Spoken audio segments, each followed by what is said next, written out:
Bienvenido a Brother to Brother, un lugar de estudio de la palabra de Dios, donde Dios está presente, donde la esperanza es real, donde Dios es glorificado, donde su palabra cobra vida.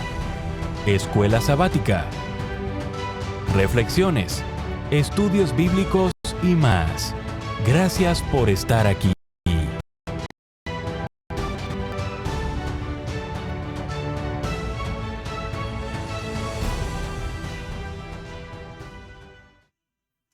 Muy bienvenidos a su programa Brother to Brother. Les saluda como siempre Gerson Anaya, su amigo, su hermano. Agradecido con Dios primeramente porque nos permite tener la vida y poder llegar hasta este estudio de la segunda parte de El sello de Dios y la marca de la bestia. Vamos entonces a poder nosotros estudiar, no sin antes orar para buscar la dirección de nuestro Dios. Recuérdense que es importante que tengan su Biblia con ustedes, que tengan también su libro de lección y algo con que tomar notas. Si usted no tiene el libro de lección, tenga algo con que tomar notas porque vamos a dar muchas referencias bíblicas y es importante que las tengamos para poder entender este tema. Bueno, no vamos a perder más tiempo. Vamos a orar y esta semana yo quisiera, ¿verdad?, con el permiso de ustedes, poder incluir en esta oración a una familia muy querida por nosotros en nuestra iglesia local. Y lamentablemente uno de nuestros hermanos ha pasado al descanso, pero estamos agradecidos con Dios por la vida, ¿verdad?, que le prestó y también por haberle dado la esperanza y la promesa de la vida eterna. Así que me acompañan para orar y vamos a orar todos reverentemente. Señor, queremos dar gracias primeramente porque usted es el que nos permite estar aquí. Le rogamos que perdone nuestros pecados, que nos ayude, por favor, a poder entender, Señor, a poder apreciar estas enseñanzas, a poder retenerlas en nuestro corazón, para que estén allí, Señor, para que en el momento necesario nosotros podamos utilizar sus palabras para poder enseñar, para poder, Señor, presentar el Evangelio a aquellos que no lo conocen. Estaremos abriendo la Biblia, estaremos abriendo, Señor, este espacio para poder estudiar todos juntos y le pedimos que sea el Espíritu Santo el que se quede con nosotros, que sea Él el que nos ayude, Señor, en todo este pasaje de esta semana. También, Señor, quiero rogar grandemente por el consuelo, por el alivio de la familia Reyes. Usted los conoce, a cada uno por nombre. Usted conoció también, Señor, a nuestro hermano, conoció su vida, le ofreció, Señor, la salvación, la misma que nos ofrece a todos y a cada uno de nosotros. Por eso, Padre bendito, que le ruego que por favor sea con cada uno de los miembros de esa familia, para que usted pueda consolarles y que usted pueda, Señor, con su amor eterno, también ofrecerles la promesa a todos y a cada uno de que en aquel día todos estaremos juntos cuando usted nos llame a resurrección. En el nombre de Jesús. Amén. Muy bien, mis hermanos, gracias, ¿verdad?, porque llegan hasta este lugar. Vamos entonces a poder leer ese versículo de memoria. Yo sé que por ahí lo tienen y se trata del libro de Apocalipsis en el capítulo 7 y vamos a leer del versículo 2 y el versículo 3. Así que búsquelo en su Biblia, por favor. Siempre que mencionemos un versículo o donde quiera que usted esté estudiando la palabra de Dios, asegúrese de corroborar con la escritura que esos versículos son exactamente lo que estamos leyendo y en su contexto. Vamos entonces a leerlos. Entonces dice: vi otro ángel que subía del este con el sello del Dios vivo, y clamó a gran voz a los 4 ángeles quienes habían recibido poder de dañar la tierra y el mar, y les dijo: no dañen la tierra ni el mar, ni los árboles, hasta que sellemos en sus frentes a los siervos de nuestro Dios. Y eso está en el libro de Apocalipsis, capítulo 7, versículo 2 y 3. Saben que hay una historia que se dio en la Edad Media, y es la historia de los valdenses. Era un pueblo decidido a permanecer fiel a nuestro Dios. Y ellos habían llegado a una comprensión completa de lo que la Biblia enseñara. Y debido a que esta familia se mantuvo fiel, debido a que ellos permanecieron conforme a la palabra de Dios, fueron ferozmente perseguidos. En el año de 1488, la iglesia romana asesinó brutalmente a los valdenses en el Valle de Louis, y fue únicamente, causado debido a su fe. Otra oleada de persecución se produjo en el siglo XVII, cuando el duque de Saboya envió a un ejército de 8,000 hombres a esos territorios. Y el 24 de abril de 1655, a las 4 de la mañana, se dio una señal para que comenzase esa masacre. En esa vez, la historia cuenta que los muertos fueron más de 4,000. La historia, por desgracia, se repite casi siempre. Casi a menudo la historia se repite. Y la profecía de la marca de la bestia trata sobre un eslabón final de una impía cadena de persecución religiosa que remonta a través de los siglos. Porque al igual que las persecuciones del pasado, esta persecución está pensada o está tramada para obligar a todos a someterse a determinado conjunto de creencias y sobre todo a un sistema autorizado de culto de adoración. Sin embargo, como siempre, Dios tendrá un pueblo que no va a caer, un pueblo que se va a mantener firme, un pueblo que, a pesar de que los mundos estén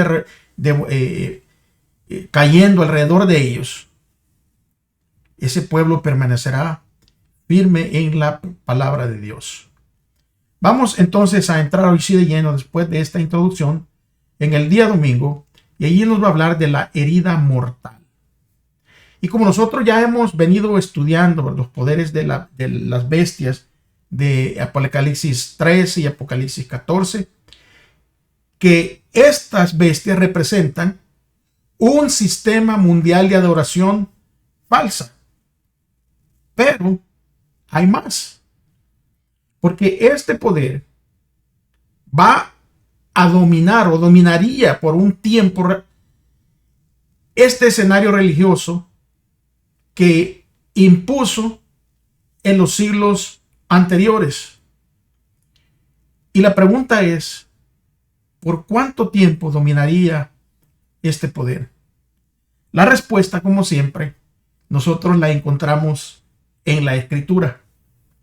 Vamos a ir entonces directamente a la palabra de Dios, al capítulo 13, al versículo 5. Si me acompañan, por favor.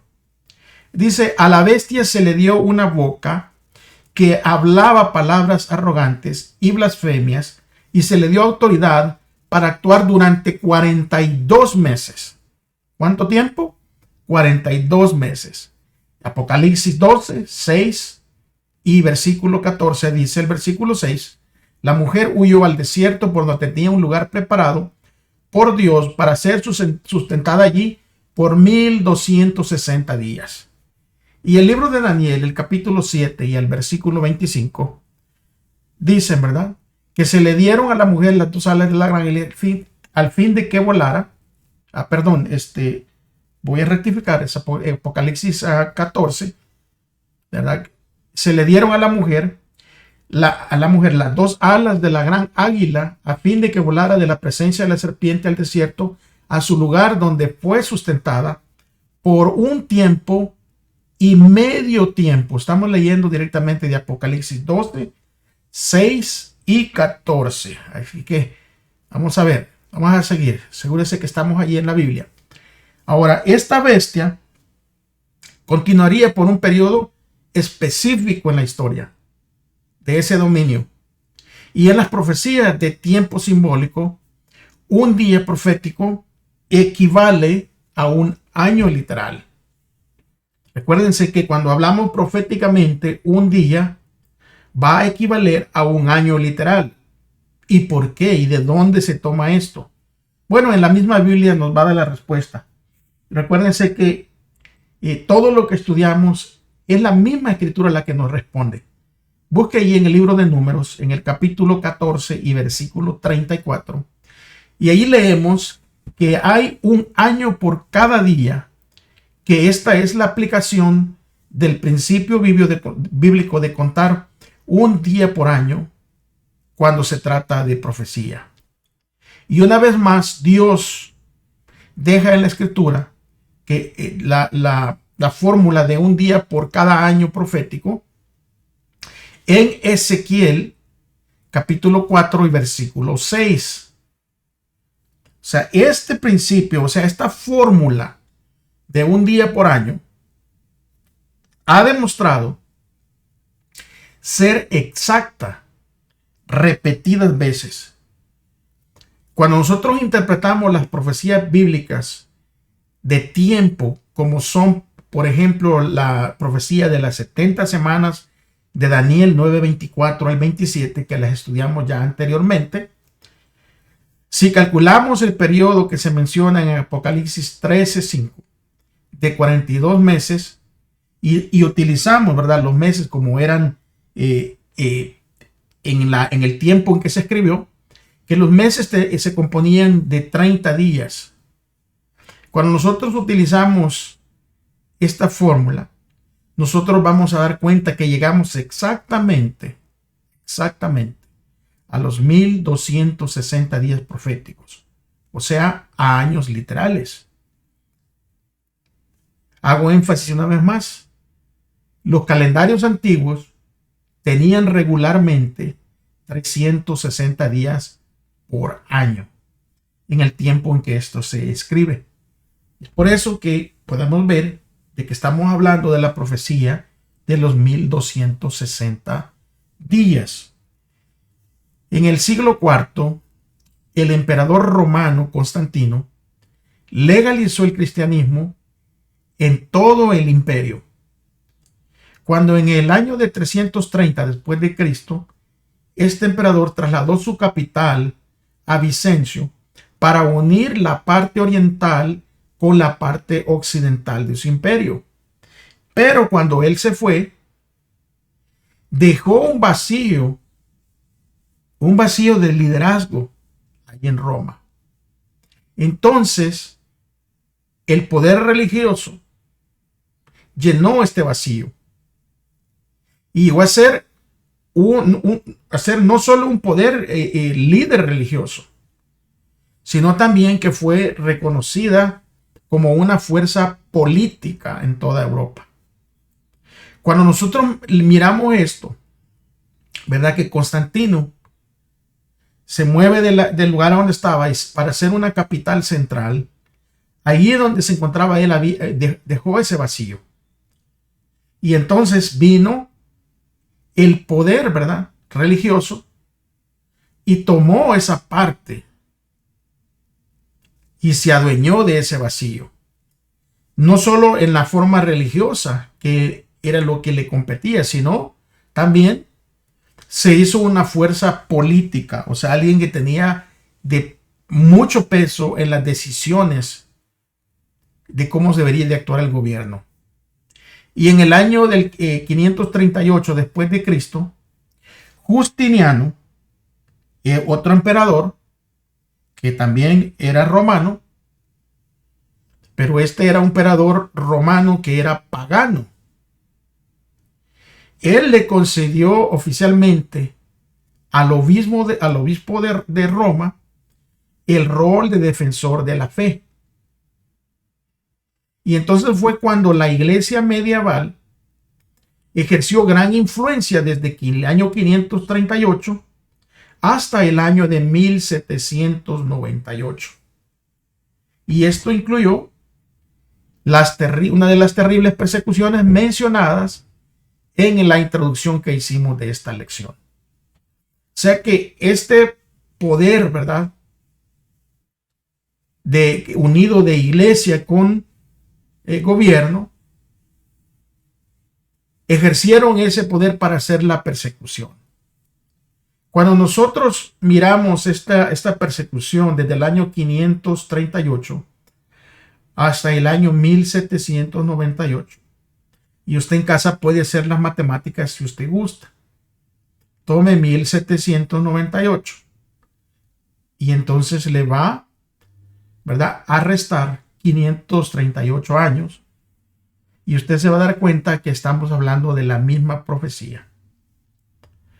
El general Barthier, ¿verdad?, que respondía a las fuerzas armadas de Napoleón en el año de 1798, justamente al término de esa profecía, en donde este poder o esta bestia iba a ser herida. Ya estaba la profecía. Fue cuando recibió la herida, ¿verdad? Una herida grande, cuando el general Barthier tomó en cautiverio al Papa en ese momento. Y ese es el cumplimiento exacto de la profecía de la cual nosotros estamos hablando. Porque fue el general Barthier con su ejército, capturan al Papa Pío VI y lo destituyeron del trono sin ninguna contemplación. O sea que el golpe para el papado fue grave. Pero según Apocalipsis 13:12, que es donde se encuentra esta profecía, la mención de este golpe, que este golpe iba a ser mortal. Aunque iba a ser un golpe mortal, esa herida mortal iba a sanar. Se encuentra allí en Apocalipsis 13, versículo 12, que la herida mortal sanaría y el mundo tendría más noticias de este poder mucho más después. Si nosotros miramos la historia con las matemáticas, con lo asombroso, ¿verdad?, del cumplimiento de las profecías bíblicas, esto nos revela claramente el conocimiento divino acerca de todos los acontecimientos futuros por venir. ¿Qué nos debe de dar esto entonces a nosotros? ¿Qué nos debe de enseñar acerca de por qué entonces nosotros debemos confiar en las promesas que Dios nos ha dado? Y eso incluso, hermanos y amigos, incluso de que las promesas o las profecías aún no vemos que se hayan cumplido. Porque al mirar la exactitud con la que Dios predice, ¿verdad?, de que o nos da las profecías y que se van cumpliendo exactamente en el tiempo que Dios estableció, eso nos tiene que dar a nosotros un aliento y una manera de estar seguros de que también las profecías que Dios ha dejado en su palabra, de que Él nos va de una manera u otra a cubrir y nos va a proteger, que no nos va a dar más de lo que nosotros podamos soportar. Creo que es algo que podemos corroborar y mirar y algo que nos va a todos nosotros a poder ayudar en momentos críticos. Cuando nosotros miramos en el día lunes, vamos a ver acerca del título de la apostasía.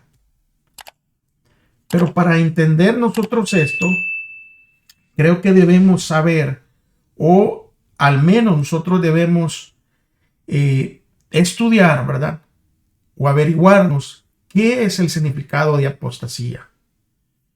Porque a veces escuchamos palabras que normalmente, especialmente a personas como su servidor que venimos de afuera de un ámbito religioso, hay palabras que nosotros no sabemos el significado y nomás las escuchamos y a veces no nos tomamos el tiempo de poder saber con certeza qué es lo que significa.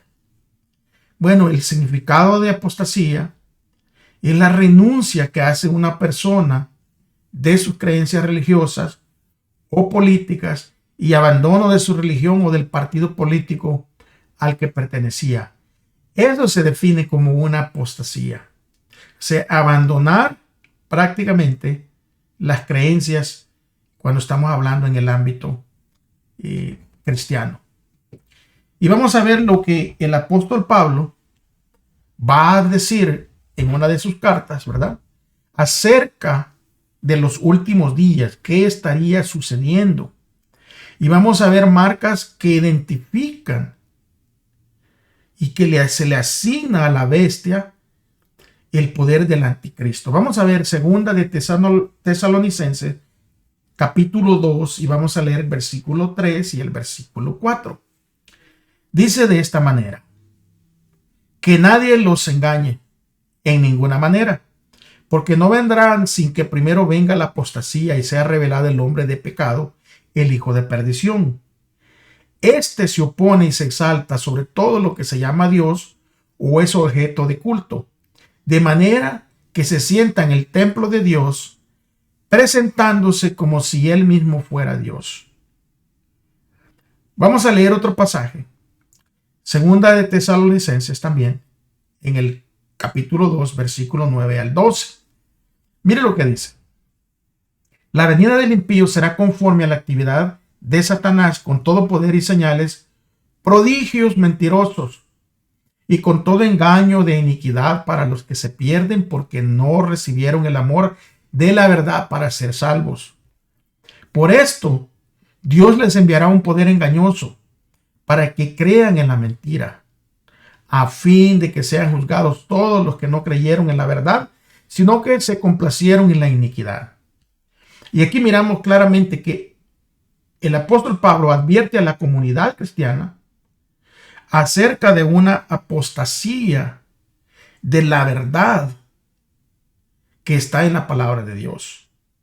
Le preocupaban las semillas de apostasía ya presentes en la iglesia del Nuevo Testamento. Esas semillas que prosperarían en los siglos venideros, justo antes de la segunda venida de Cristo. Habría un evangelio falso, llegaría a la iglesia y distorsionaría la palabra de Dios. Y si nosotros ponemos atención claramente, miremos a nuestro alrededor, muchas personas están apostatando en nuestras iglesias. Muchas personas están adorando lo creado en vez de adorar al Creador. Muchos se están desviando de la fe. Muchos están bajando los estándares de Dios para ponerlos a su alcance. Muchas personas no escuchan el llamado de Dios a salir de Babilonia. Es más, muchos, en vez de salir de Babilonia con sus actitudes, con sus hechos, están regresando a Babilonia. Saben que este es un peligro grande, porque detrás de todas estas artimañas, detrás de toda esta apostasía, está Satanás, es el que está haciendo todo esto. Él es el que está provocando que todas estas dudas, estos pensamientos, estas actitudes hacia Dios. Y lamentablemente, porque duele decirlo, hoy en día ya no hay un respeto y una reverencia, incluso adentro de la casa de Dios. La hemos vuelto a convertir muchas veces en cueva de ladrones. Y hacemos nuestras propias excusas para que la irreverencia tenga sentido aún adentro de la iglesia, para que el desorden, para que mi comportamiento sea excusado ante Dios, pero no funciona de esa manera. Que la palabra de Dios es clara. Satanás es el que está detrás de toda esta apostasía. Él es el verdadero hombre de pecado, porque él desea exaltarse contra todo lo que se llama Dios y se sienta en el templo de Dios. Pero el gran engañador obra mediante agentes humanos para lograr sus propósitos. Y las características que fueron identificadas en Daniel y Apocalipsis revelan que el cuerno pequeño de Daniel 7, o sea, la bestia de Apocalipsis 13, 14 y el eunuco de Segunda de Tesalonicenses 2, estos representan una misma entidad. Saben que el comentario bíblico nos dice de esta manera: una comparación con la profecía de Daniel acerca del poder blasfemo, sucesor de la Roma pagana, con la descripción que hace Juan de la bestia semejante a un leopardo, revela muchas similitudes entre estas tres. Las descripciones del cuerno pequeño, el poder de la bestia y el inicuo. Esto lleva a la conclusión de que Daniel, Pablo y Juan están hablando del mismo poder, de este poder religioso. Y es extremadamente importante recordar que la profecía bíblica está describiendo un sistema religioso que ha comprometido la palabra de Dios, que ha sustituido el evangelio por las tradiciones humanas y que se ha alejado completamente de la verdad. Voy a repetir, ponga atención. Aquí se está describiendo un sistema religioso que ha comprometido la palabra de Dios, que ha sustituido el evangelio por las tradiciones humanas y que se alejó completamente de la verdad bíblica. Un Dios de amor increíble dio estas profecías y las ha dado con el propósito de preparar a un pueblo. ¿Prepararlo para qué? Prepararlo para la venida de Jesús. Todas estas profecías son una advertencia para todas las organizaciones religiosas que han apostatado, que se han apartado de la palabra de Dios. Estas advertencias son para todos aquellos que conocen el sistema. Y recuerden, no estamos hablando de las personas, sino estamos hablando del sistema religioso.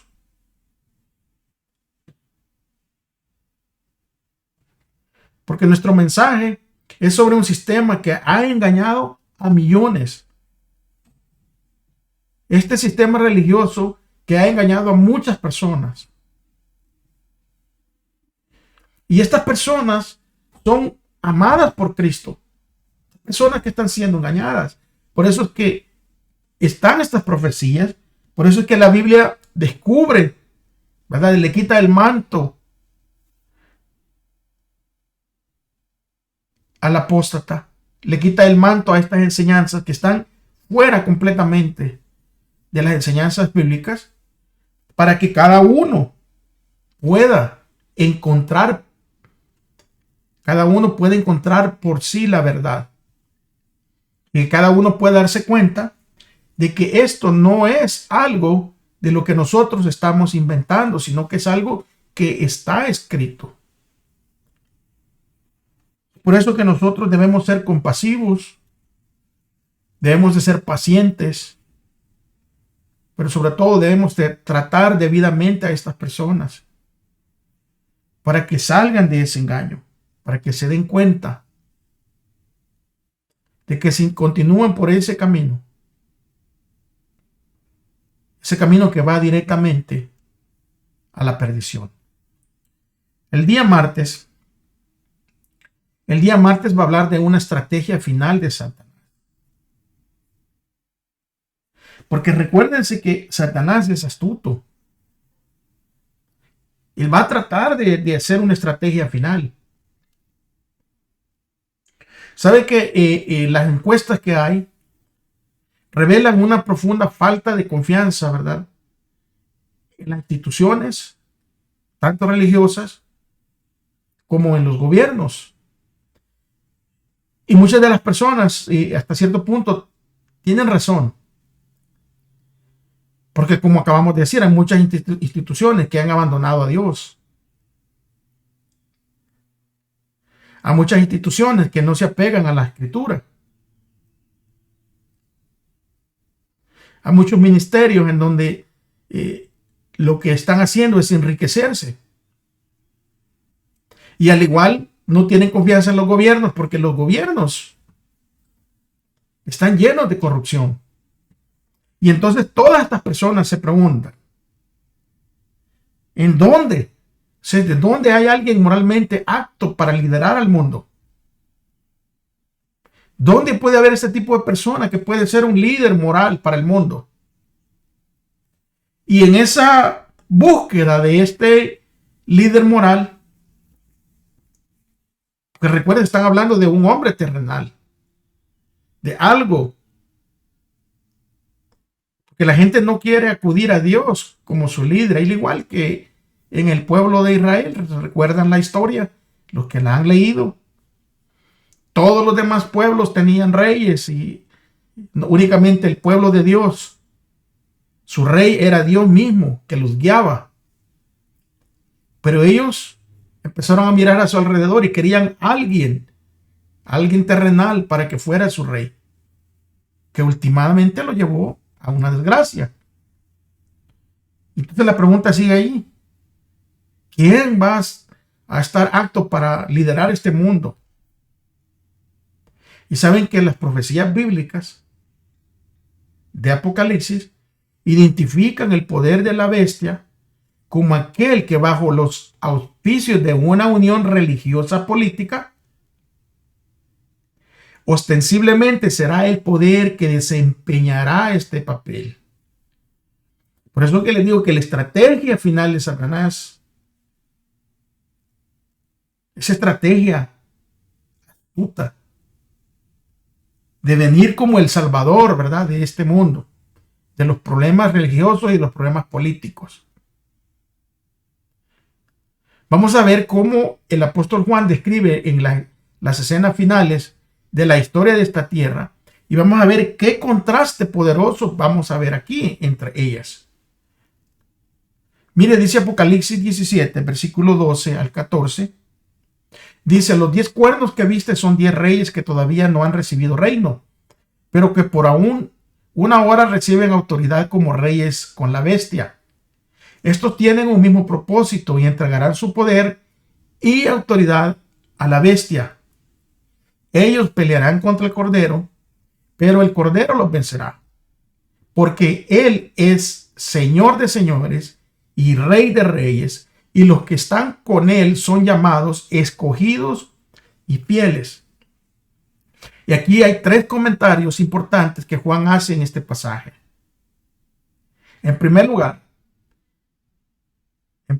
los poderes políticos tienen un propósito. Y el propósito es darle su poder y autoridad a la bestia. Oiga bien, ese es el propósito. El propósito es tomar el poder, tomar la autoridad y dársela a la bestia, a ese poder. En segundo lugar, este acumulador, este montón de personas que están erróneamente, que han seguido la bestia, que han tomado, ¿verdad?, de la copa de Babilonia, que están completamente confundidas, que están recibiendo la marca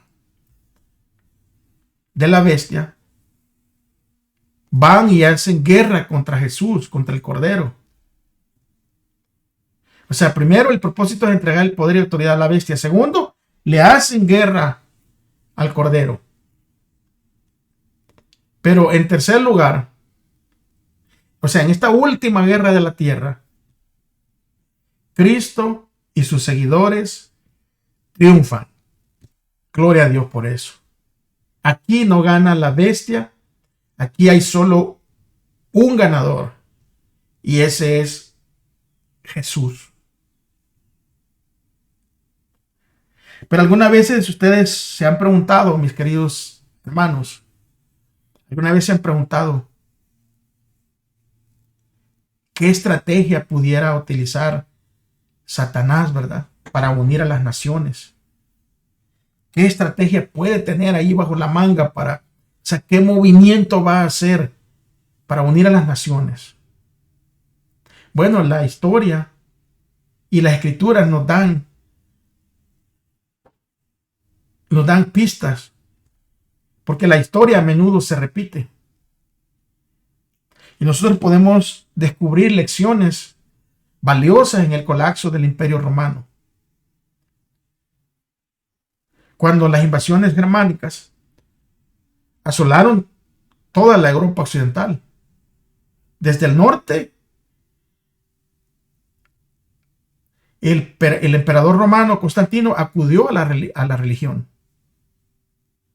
Eso fue como el arma que utilizó. O sea, la estrategia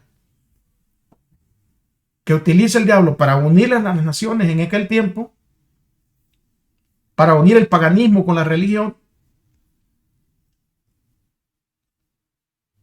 para unir los pueblos, para unir el norte, ¿verdad? A unir toda Europa.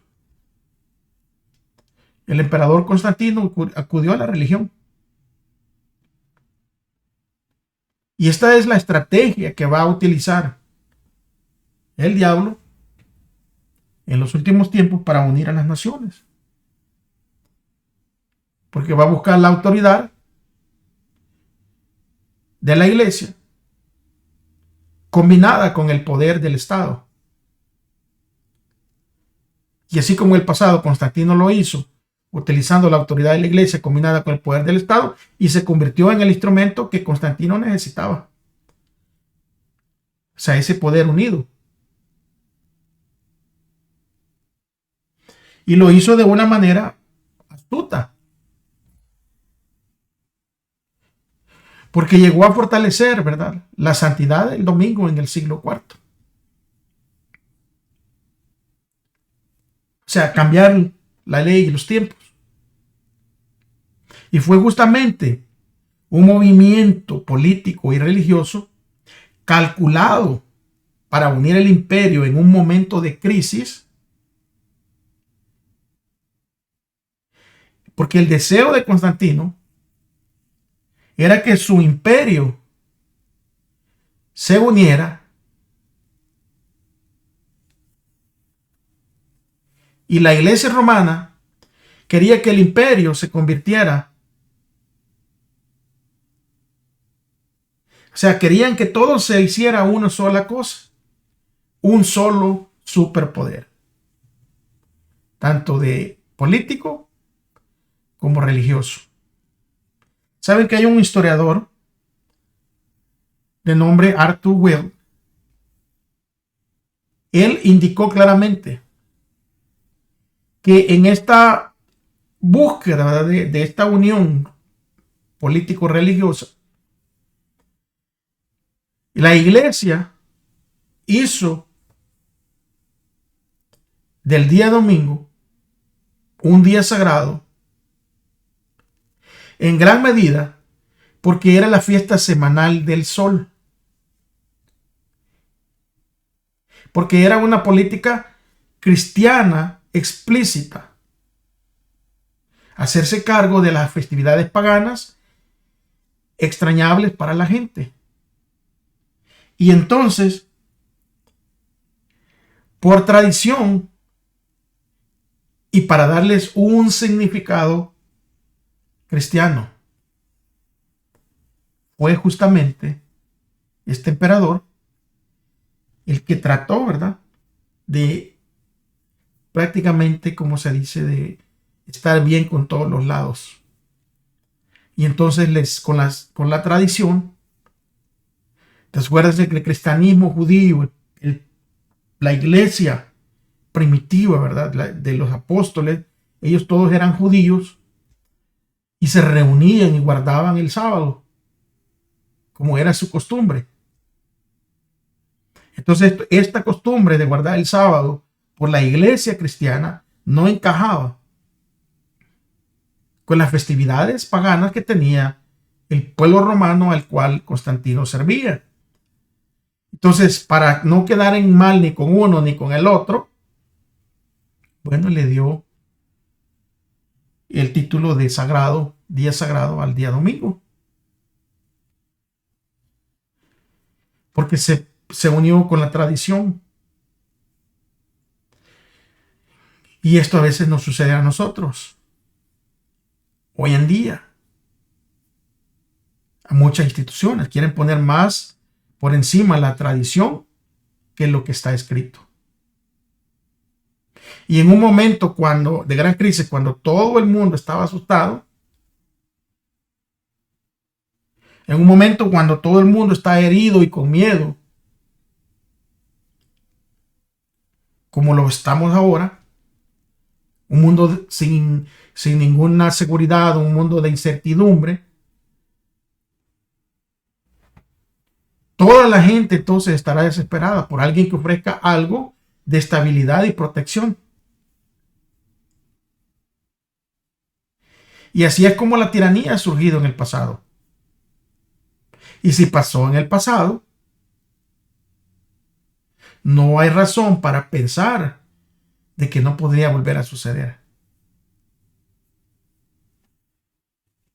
Según la profecía, algo propiciará estos acontecimientos finales. Esto es lo que la profecía dice. Y aunque es bien difícil de saber cómo se va a desarrollar todo esto, pero hoy en día el mundo ya ha visto cómo pueden producirse grandes cambios y con cuánta rapidez. Creo que el planeta Tierra lo experimentó completamente con la pandemia. Cómo esta pandemia cambió al mundo y con qué rapidez lo hizo. Y aunque sobre estas profecías nos dan indicios, pero no conocemos los detalles exactamente de lo que viene, es por eso que estamos estudiando. ¿Para qué?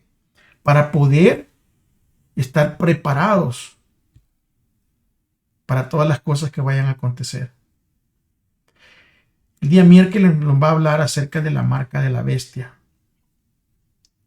Y como ya hemos visto, ¿verdad? La marca de la bestia se coloca en la frente y en la mano. Así lo dice Apocalipsis 14:9. Entonces lo siguió otro ángel, el tercero, diciendo a gran voz: si alguien adora a la bestia y a su imagen y recibe una marca en su frente o en su mano. Pero hay dos características que contrastan al pueblo de Dios con estos que reciben la marca de la bestia. Y nosotros la hemos leído en la lección anterior, en la primera parte de esta lección, la semana pasada. Y eso se encontraba allí en Apocalipsis 14, versículo 12.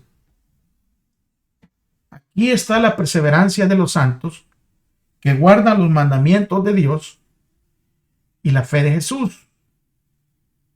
Y es interesante, ¿verdad?, de que en las profecías finales,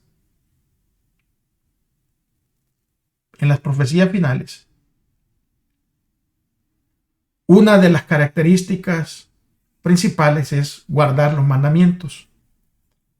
Esos mismos mandamientos que muchos rechazan hoy en día. Que sí los utilizan para reforzar a veces sus enseñanzas, pero los desechan completamente. Porque cuando nosotros desechamos uno de esos 10 mandamientos, estamos desechándolos todos. Y a mí me gustaría apelar a los corazones de estas personas, a que con oración, con humildad, vayan de rodillas y se pongan a pensar si estos mandamientos son irrelevantes para la nueva iglesia, como a veces se presenta. ¿Por qué Dios los dejaría en las profecías del fin? Hágase esa pregunta honestamente. Porque dice Apocalipsis 14:2, aquí está la perseverancia de los santos, que guardan los mandamientos de Dios y la fe de Jesús. Hay un grupo adora a la bestia y el otro guarda los mandamientos de Dios. Recuérdense, los mandamientos de Dios son completos, son todos, incluyendo el cuarto mandamiento, que es justamente el mandamiento que el poder de la bestia ha cambiado, porque ya lo han cambiado literalmente, pero no lo han ejecutado, no lo han enforzado judicialmente. Porque usted que me está viendo, si, bueno, yo no me entiende, yo vengo a leer directamente la Escritura y le vengo a compartir lo que Dios me ha enseñado a mí, por su misericordia me ha dado este entendimiento para que yo lo comparta con ustedes. Pero el cuarto mandamiento original de las Escrituras, ya ha sido cambiado en su forma literal por este poder político, religioso, por esta bestia, por este sistema falso de adoración. Y si no me cree, tome su teléfono, póngale pausa al video, tome su teléfono o su computadora o lo que tenga y hágale una búsqueda en la página de Google y póngale los mandamientos de Dios. Y usted se dará cuenta que incluso Google le da dos opciones. Le da los mandamientos de Dios verdaderos, escritos con el dedo de Dios, que incluye el cuarto mandamiento, pero también le da la otra opción, en donde se ha cambiado. Usted puede corroborarlo por usted mismo. Y cuando esta bestia, ¿verdad? O este poder obra, hablando de Satanás, cuando él obra por medio de las bestias que suben del mar y de la tierra, el diablo intenta quitarle la autoridad a Dios. ¿Cómo? ¿Cómo lo quiere hacer? Atacando la esencia de la adoración. O sea, Dios pide un tiempo para él y el diablo dice, bueno, le vamos a dar un tiempo, pero no el que Dios pide, le vamos a dar el tiempo que nosotros querramos. El Señor dijo desde el principio que Él terminó de hacer todas las cosas en Génesis 2, reposó en un día especial, creado por Él mismo, apartado por Él mismo, bendecido por Él mismo. Pero la bestia dice, ¿sabe qué? El diablo dice, no, le dice a la bestia, ¿sabe qué? No, que no sea de esa manera. Le vamos a dar tiempo, pero le vamos a dar el tiempo que nosotros querramos. Le vamos a dar la adoración que nosotros querramos, no la que Dios pide. Y lamentablemente, en el mundo cristiano, esa es la actitud que estamos o que se está tomando. Vamos a adorar a Dios como yo quiero y no como Él lo pide. Le vamos a dar a Dios lo que yo quiero y no lo que Él está esperando.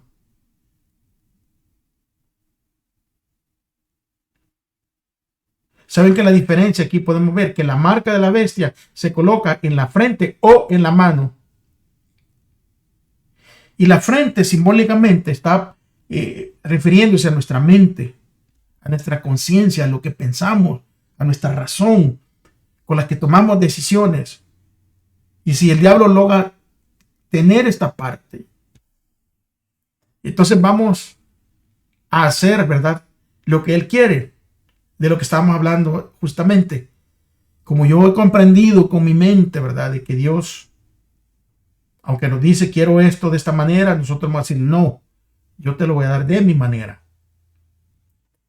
Y es lo que le pasó a Caín. ¿Recuerdan esa historia? Historia muy conocida. Abel trajo la ofrenda que Dios había requerido para el sacrificio. Porque sin derramamiento de sangre no podía haber perdón de pecados. Y estos sacrificios, las ofrendas eran para el perdón de pecados. Porque simbolizaban al verdadero Cordero de Dios que iba un día a morir por nosotros que iba a derramar su sangre por nosotros. Pero Caín no, Caín dijo, ¿saben qué? Yo voy a llevar lo que yo quiera. Y está bueno, hasta se mira mejor que ese cordero. Se mira hasta más fresco. Y llevó una ofrenda diferente y Dios no la tomó. Por eso que cuando una de las marcas es la frente, es, ¿verdad?, lo que yo pienso, lo que yo creo, mi razonamiento, mi juicio. Y por otro lado, el símbolo de la marca en la mano tiene que ver con lo que hacemos, con las acciones que llevamos a cabo. Y es por eso que el Señor pudo decir en su palabra, le dijo al pueblo de Dios, ustedes de labios, ¿verdad?, me aman, pero su corazón está lejos. Y en cuántas veces se nos insta a nosotros a que las cosas que hacemos, ¿verdad?, las cosas que hacemos vengan de una relación con Dios. Y ese día se acerca más rápido de lo que nosotros nos podemos imaginar. El día en que se van a aprobar leyes que van a restringir nuestra libertad religiosa. Ya lo hemos visto. Se cerraron las iglesias de un día para otro, no más reuniones. Y aunque claro, fue no más reuniones de todo índole, en esta ocasión de la pandemia, refiriéndonos a eso, pero fue rápido, inesperado, ni siquiera lo imaginábamos. Es más, muchos pensamos de que se iba a cerrar las iglesias o los lugares de reunión, como se dijo, especialmente las iglesias, porque es lo que nos afectaba a nosotros personalmente como cristianos. Pensamos que ese cierre iba a ser por 1, 2, a mucho 3, 4 semanas, mucho. ¿Cuánto tiempo pasamos sin poder reunirnos? Al menos aquí en Estados Unidos fue por ley.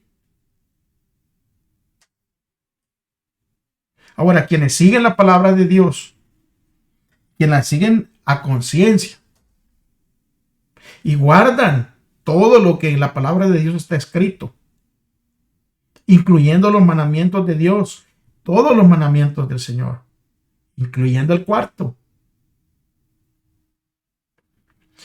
Todos los que guardamos los mandamientos, aunque en ese tiempo serán tachados de enemigos de la unidad y el bien de la sociedad, hoy en día, los que guardamos los mandamientos de Dios somos tachados de extremistas, de estar bajo la ley, de querer ganar la salvación guardando la ley, cuando es completamente una falsedad. Yo puedo hablar de primera persona, al menos lo que a mí se me ha enseñado, es que nuestra salvación es por gracia y por gracia únicamente. Pero esa gracia me va a llevar a tener obediencia. Pero yo tengo que tener definido obediencia a qué o a quién. Y es allí donde entra nuestra lealtad hacia Dios, hacia el Creador de los cielos, de la tierra y de todas las cosas que hay. Y ese es el llamado del mensaje de los 3 ángeles. A darle gloria y honra a aquel que hizo los cielos y la tierra, al Creador. Pero muchas personas nos tildan de extremistas. Yo les pregunto, o sea, yo no estoy obligado a escuchar a las personas, yo respeto sus opiniones, pero yo sí, lo que conozco es que la lealtad que yo tengo que tener es únicamente hacia Dios y a lo que Él ha dejado escrito. Porque la escritura es la forma de cómo nosotros podemos llegar a conocer más a Dios, a tener esa intimidad con Dios. Pero no solo en el futuro, sino ya nosotros estamos siendo tachados de enemigos. Estamos siendo tachados de querer hacer nuestra propia voluntad. ¿Saben lo que guardamos el día sábado, el día de la Biblia? Seremos denunciados en aquel tiempo como enemigos de la ley y el orden, como quebrantadores de las restricciones morales de la sociedad. Y por tanto, nosotros vamos a ser causantes de anarquía y corrupción. O sea, esas van a ser las mentiras. Nosotros seremos denunciados que tenemos una rebeldía en contra del gobierno, en contra de la región y que despreciamos la autoridad. Seremos acusados de deslealtad hacia el gobierno. Saben que la iglesia romana, este sistema falso de adoración, ellos mismos han declarado esto. Es por eso que los hermanos, ¿verdad?, que estudian la escritura, que se meten de corazón en la Biblia, pídale sabiduría a Dios. Pídale de todo corazón que Dios le abra su entendimiento, porque la iglesia romana afirma que el domingo es la marca de su autoridad eclesiástica. Ellos lo han declarado en comunicados, en documentos. Dice un documento que se encuentra en The American Catholic Quarterly Review, que es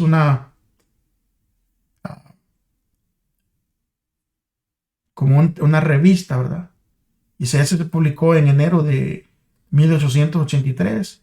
Ellos aseguran de esta manera, decía: por supuesto, la Iglesia Católica afirma que el cambio fue un acto suyo. ¿Qué cambio? El cambio del día domingo, ¿verdad?, como verdadero día de reposo, tomándose la autoridad que Dios únicamente le había puesto al verdadero día de reposo, que es el día séptimo, el día sábado.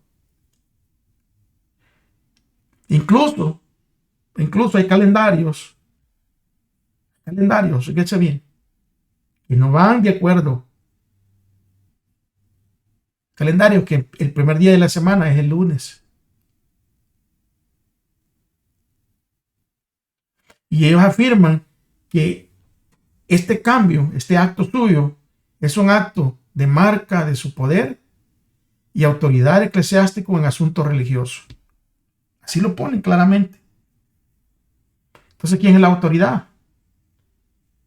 La autoridad es Cristo Jesús para nosotros, no la iglesia. La iglesia es un medio y no es el fin. El fin es Cristo Jesús. Saben que Apocalipsis predice que en el futuro, en un momento de crisis internacional, nuestro mundo se enfrentará a algún tipo de transformación radical en los niveles políticos, sociales, religiosos y moral. Y entonces allí vendrá ese poder, ¿verdad?, ese Salvador. Y entonces se va a imponer la observancia del domingo. Y entonces se convertirá poco a poco. Recuérdense que ya se ha anunciado que debería de asignarse un día como el día de la familia, para que todas las familias estén juntas y todas las familias puedan ir a la iglesia. Pero no se cita. O sea, el pensamiento, lo como se presenta es bueno, pero no se cita de que el verdadero día, que ya fue creado y escogido por Dios, ya está implementado en la Escritura. Nada más que pues no lo quieren aceptar, pero está especificado ahí en la Escritura desde Génesis hasta Apocalipsis, que el verdadero día de observancia es el día séptimo, el día sábado.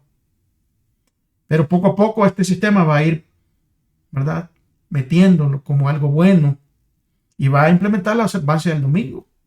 Entonces, cuando se implemente, cuando se legislice, cuando se haga una ley, Entonces es cuando se va a convertir en la marca de la bestia. Y una vez más, claramente se nos dice cómo se va a desarrollar esto. Cómo esto va a suceder. Y este gran conflicto va a culminar con el tema de adoración.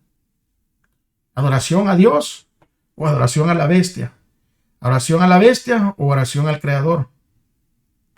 Y justamente este día asignado para adoración como Dios va a jugar un papel importante. Y esa prueba va a ser justamente de lo que habla el día jueves, para ir terminando la prueba del sábado. Y quizás ahora mismo se esté preparando un escenario para esta persecución. Saben que el 6 de junio, año 2012, o sea, recientemente, 6 de junio, el Papa Benedicto hizo este llamado urgente y lo hizo a más de 15,000 personas reunidas en la plaza allí en San Pedro, allí en Roma, para que el domingo sea un día de descanso para todos, para que la gente pueda tener la libertad de estar con su familia y con Dios. Y que al defender el domingo, uno defiende la libertad humana. Oiga bien, Satanás es astuto. Pero por supuesto, esto no es lo mismo, ¿verdad?, que exigir que los demás guarden este día como un lugar, como un sábado bíblico. Pero ya muestra que la idea del domingo como el día de descanso es un verdadero problema. Un problema para los que conocemos el verdadero día de descanso bíblico. Y tarde o temprano se van a aprobar leyes. Y quienes sigan la palabra de Dios, quienes guarden a conciencia el verdadero día de reposo, serán tachados como enemigos de los intereses de esta sociedad que está buscando la unión. Y en este tipo de crisis, el pueblo fiel de Dios, por su gracia y por su poder, van a poder permanecer fuertes y firmes en sus convicciones de seguir el Cordero. Y no van a ceder a la presión. En contraste con la marca de la bestia, los hijos de Dios reciben el sello de Dios. Los sellos se usaban anteriormente para dar fe de autenticidad de los documentos oficiales. Y se hace todavía hoy. Por lo que esperamos encontrar el sello de Dios inserto en sus mandamientos. Los sellos antiguos eran una marca distintiva personalizada. El profeta Isaías escribió ahí en Isaías 8:16: ata el testimonio, sella la ley entre mis discípulos. O sea, ¿qué elementos de un sello bíblico encontramos en el mandamiento, en el cuarto mandamiento? ¿En qué hay de diferencia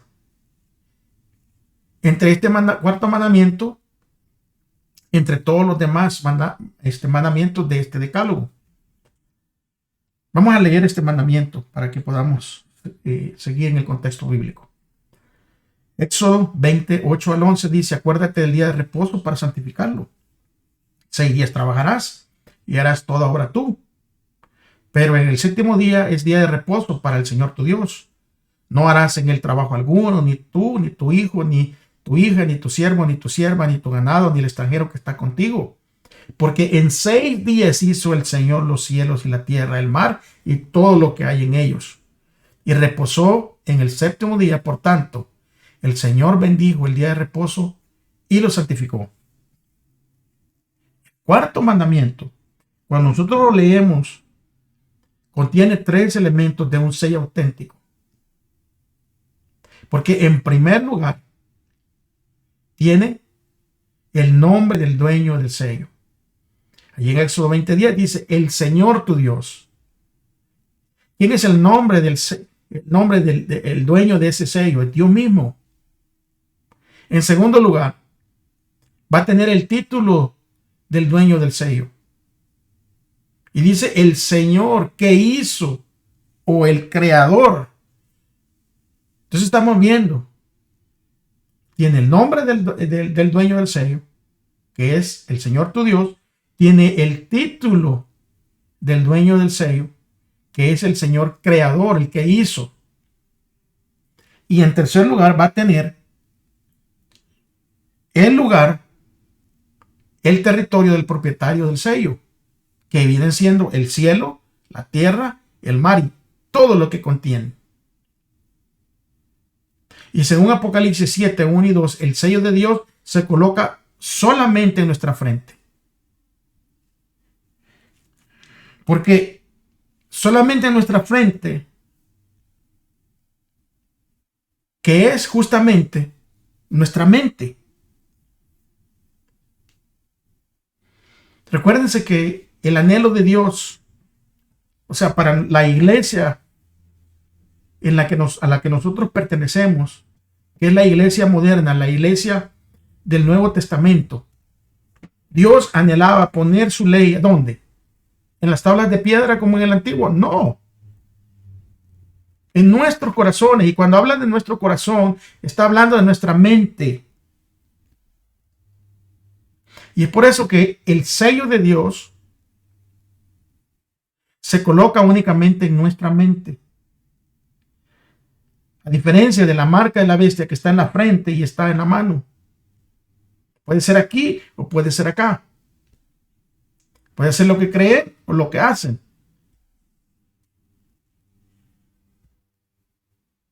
Y Jesús respeta nuestro libre albedrío. Él únicamente nos invita a que le permitamos que Él moldee nuestra mente mediante el Espíritu Santo. Por lo tanto, entendemos que los fieles son quienes guardan los mandamientos de Dios y tienen la fe de Jesús. Y esos mandamientos son todos. No son 9, no son 8, no son 7, son 10 mandamientos. E incluye el cuarto mandamiento.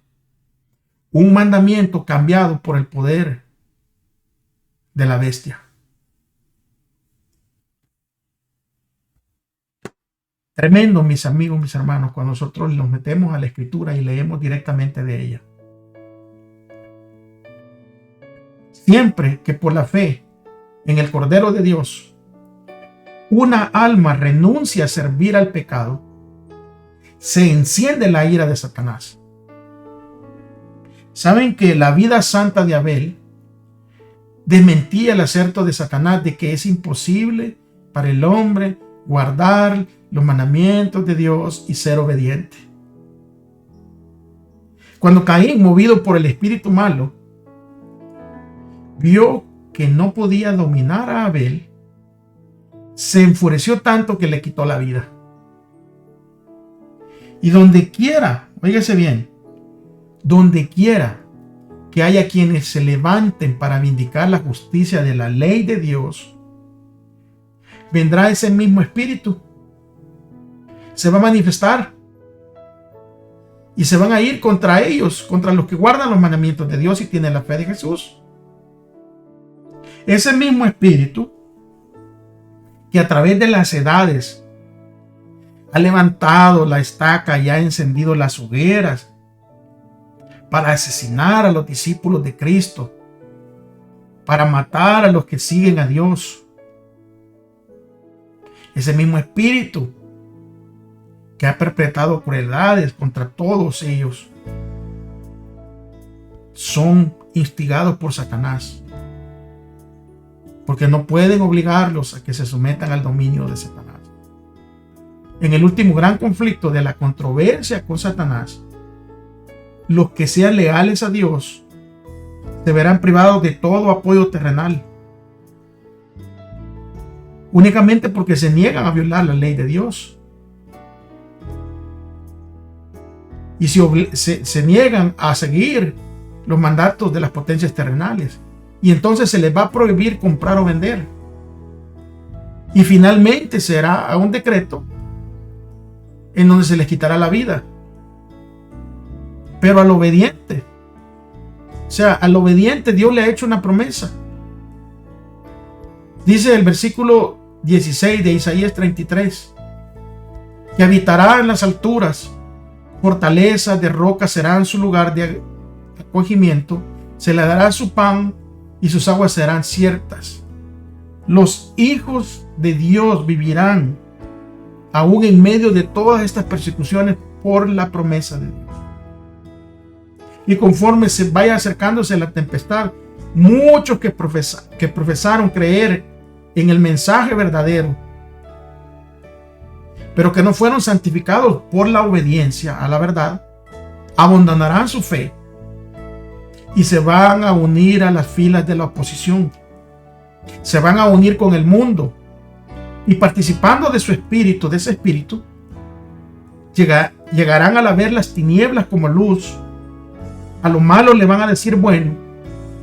Así que cuando llegue la hora de prueba estarán preparados para situarse del lado más fácil y de mayor popularidad. Lo único en que nosotros podemos confiar en este mundo es en la palabra de Dios. Hay que buscar primeramente el reino de Dios y su justicia, y todas las cosas serán añadidas. Gracias a Dios, amigos y hermanos, por haberse quedado hasta el final. No se olviden de compartir este video, no se olviden de darle like. No estamos monetizados, no estamos haciendo un negocio, pero sí estamos preocupados para que estos mensajes lleguen a aquellas personas que tal vez están confundidas, que tal vez no hayan una salida, miran por aquí, miran por allá y no entienden que detrás de este mundo que se está destruyendo a sí mismo está Satanás. Y necesitan estar preparados porque Cristo pronto regresa. Gracias por haber acompañado. Sé que los hemos extendido un poquito, pero es necesario porque estas enseñanzas son profundas. Y tal vez tendremos que regresar el video y poder comenzar de nuevo y poder analizar con la Escritura, no con lo que yo pienso, sino con la Escritura, de que hay un verdadero Dios, un verdadero evangelio y un verdadero día de reposo. Que Dios me los bendiga, mis amigos, mis hermanos. Nos veremos aquí, si Dios lo permite, la próxima semana. Estaremos concluyendo con esta serie, pero muy pronto empezaremos con una nueva. Pídanle al Señor que nos preste la vida. Oren por su servidor, así como yo oro por muchos de ustedes, para que podamos continuar y seguir adelante.